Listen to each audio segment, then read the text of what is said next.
The Grand Egyptian Museum opened on the 1st of November 2025. Lots of people asked me why I was going back to Egypt, even though I'd been there 2 years before, and the first reason I told them was that I wanted to see the Grand Egyptian Museum.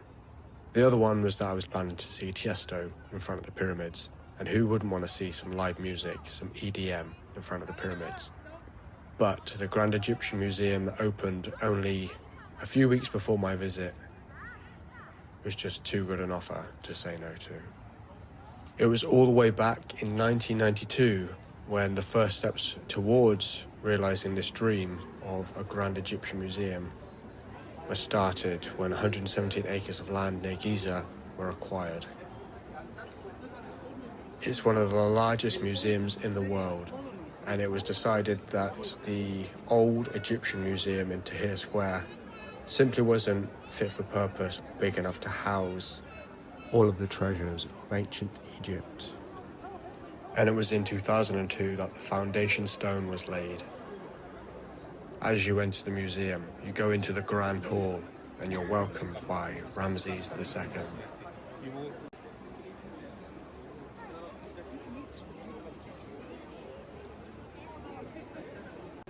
They have a Ptolemaic king and queen to check your tickets before you go through, and you access this amazing staircase full of statues all the way up. You don't have to walk up the staircase, they do have an escalator on the side where you can go all the way to the top. If you're wondering what the Grand Egyptian Museum has named this staircase, then it probably isn't too difficult, after knowing that they named the hall the Grand Hall, that these stairs are called the Grand Stairs. And it's at this point you just realise just how many statues must have been in ancient Egypt, and it must have been an incredible experience to have walked around when these were in all their glory. To think about how old they are, what they've seen, what they've been through, the various civilizations that have existed in this land, from all the invasions and evolutions of Egypt. What I really liked about this building is the spaciousness, but also the lighting. It was kind of dark, but yet the stone is quite light. So it really brought into focus a lot of these artifacts. And as you get higher up, you obviously get closer to natural light, and there's a spectacular view at the top.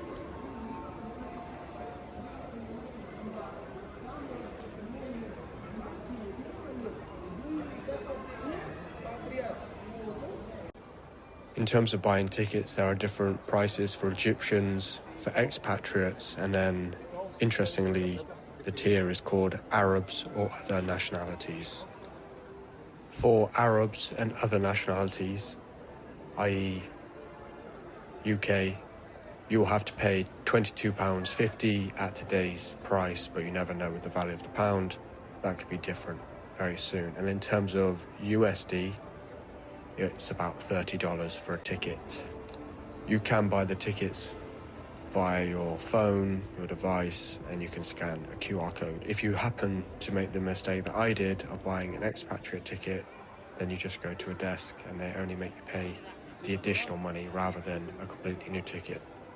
I have a feeling I wasn't the first person to make that mistake.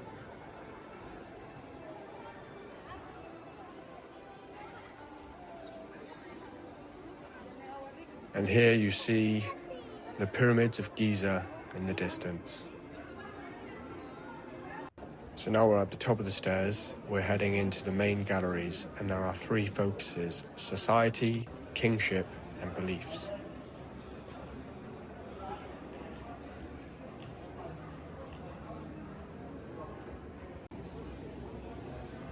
This is one of the first things I saw as I entered the main galleries, which talks about the evolution of pyramids. And it's something that caught my eye because I do have different opinions and theories on the pyramids and their dating how and why they were constructed, which I mentioned towards the end of this video. And I'm also going to be making a 4-part series in which I explain my theories, just so you don't think I'm making it up.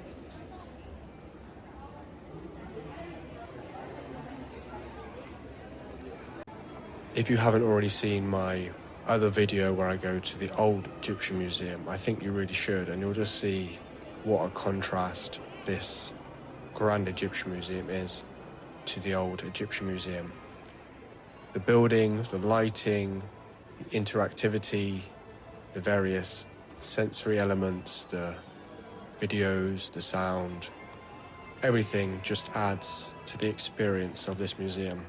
It's a really inviting, engaging, and fascinating museum that does a great job at making Egyptian history palatable for so many people. You could definitely spend many, many hours here.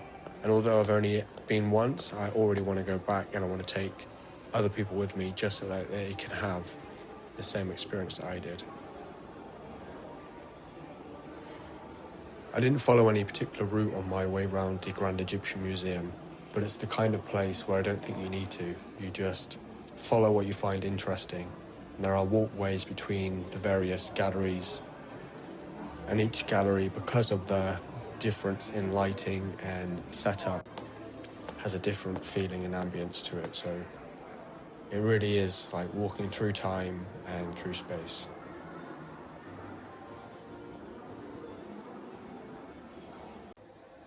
This is an amazing space, absolutely stunning architecture, and a great place to house all of these amazing objects.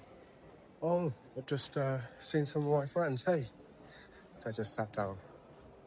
Do you want to say hi?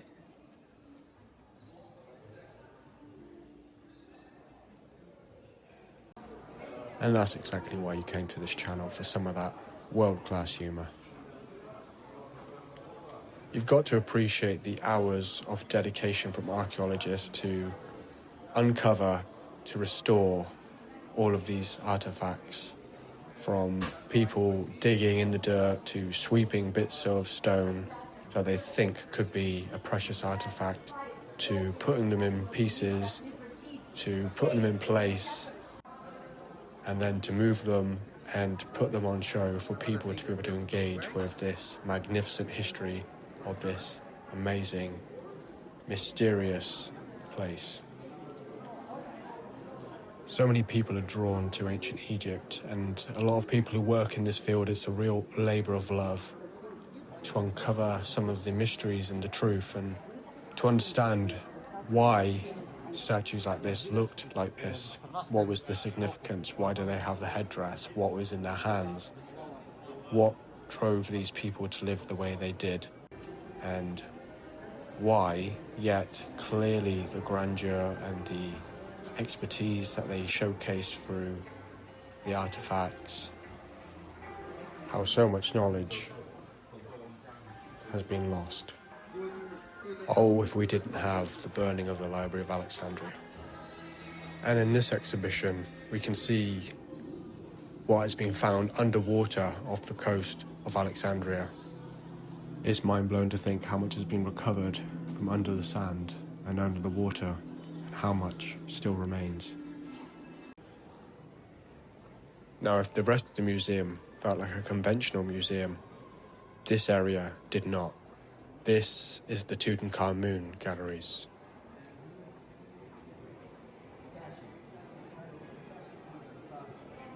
And what stands out here most is just how gold everything is, how grand. No matter what time you're from, there's no mistaking whoever these belong to was powerful, wealthy, and important.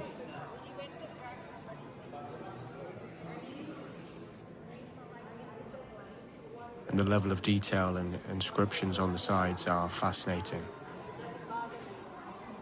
These are the sarcophagi, where the coffins would have been placed inside, where you would have found your mummies.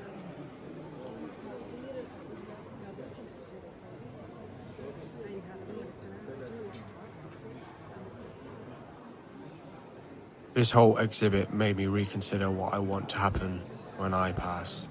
If I don't also have a coffin made of gold, with my face on it,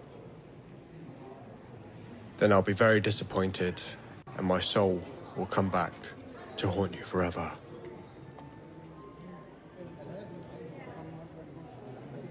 Can you imagine the feeling of finding this? Just incredible. And this is a canopic shrine that would have been placed on a sledge.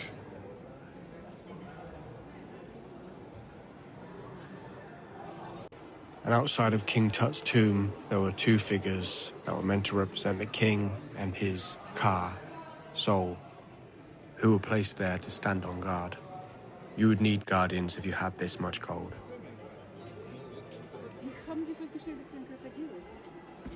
In the previous museum, the Egyptian Museum in Tahrir Square, you could see Tutankhamun's mask, but you were not allowed to take a photo. I remember I sneakily took one and he made me delete the photo, and then he made me go in to my deleted folder to delete it again. In this museum, you are allowed to take photos, you're allowed to take videos, but you have to stand in a queue that goes around the mask, and you can see it from all angles, and it is spectacular.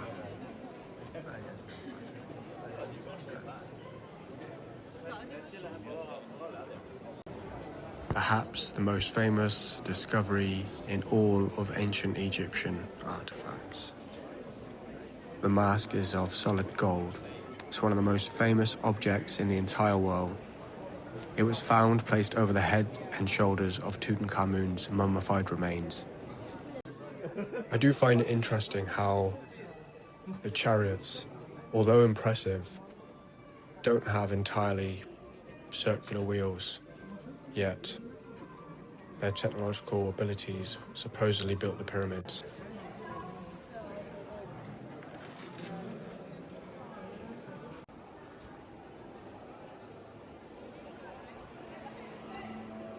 There were quite a few additional rooms that you could sit in and watch visualizations which brought to life the Egyptian history and the Egyptian way of life.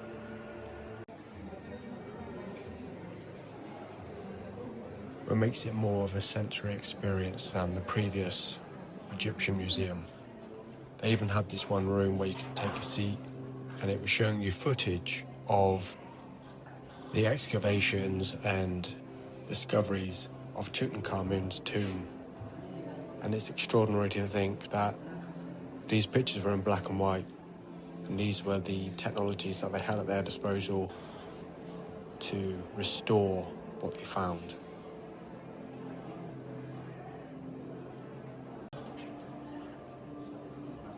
The Grand Egyptian Museum is a real testament to just how far things have come since those days. Back to the grand stairs, and I decided to cheat and take the escalator down. In the grand hall they have some coffee shops and some restaurants where you can get some refreshments after seeing all those amazing exhibits.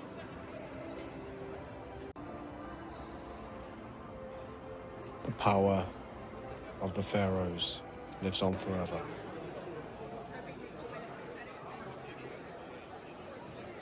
And there's no doubt that the investment into the Grand Egyptian Museum will pay off. The number of visitors that will come here on a yearly basis and the revenue that this will produce for Egypt will be astronomical. In addition to the main building, they also have Kufu's Boats Museum.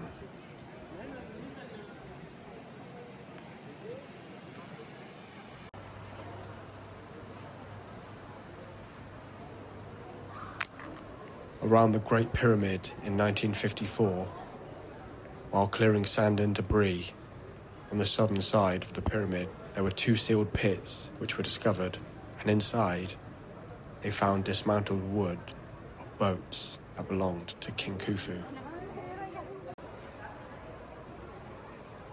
If you watched my previous video about the Egyptian Museum at Tahrir Square, you can see that it would have been hard for them to have housed these boats there.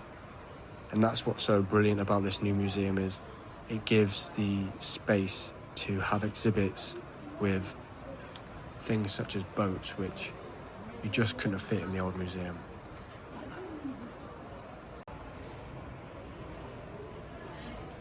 The boats were successfully moved in 2021 over the course of 3 days, and they were transported about 8 kilometers to their new home and placed into this new building using a massive crane.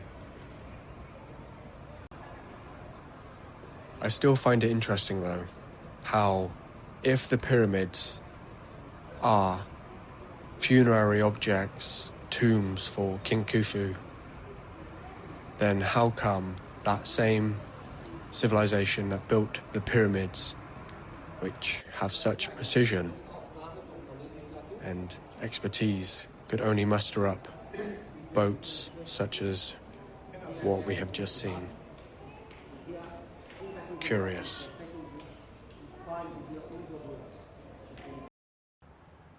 So I've just come out of the Grand Egyptian Museum in Cairo, and it is incredibly impressive. It's a beautiful building and a fantastic way to demonstrate the grandeur of ancient Egypt. But it seems an issue for me that whilst they're showing chariots and boats from Khufu's time, and then you've got in the background here the pyramids, those two things were meant to be contemporaneous with each other. So the people that could only muster up chariots, I'm not trying to be disrespectful, but they're not very precise circular wheels, and boats that probably look as impressive as what the Vikings would have mustered up, also are supposed to have built these absolutely huge structures of sheer mathematical precision at the same time. I find that hard to believe. And what I think is disappointing is the arguments and the evidence perhaps for another alternative theory for why the pyramids have been created has existed for long enough that in time for this new museum to be developed, they could have included at least some caveats around the pyramid as to how it was built and why it was built and who built it. But instead, the same narrative has been repeated again for simplification, and I don't think there's a willingness to really change the interpretation of how the pyramids were made. Don't let that take away from the fact that this is a really brilliant museum. It's a really nice experience walking around and seeing all the artifacts. We don't really know everything about the pyramids or ancient Egypt, and it was such a long span of time that you have different periods on top of each other, and it's easy to merge it all into one and think ancient Egypt is this one time, this one thing, and that all their cultures and practices were stable and that they didn't change at any point. Of course, that isn't the case. Just as you can say the same for American history or British history, people 200 years ago lived a very different life to the one even we're living in today. So I would definitely recommend for people to come to this museum.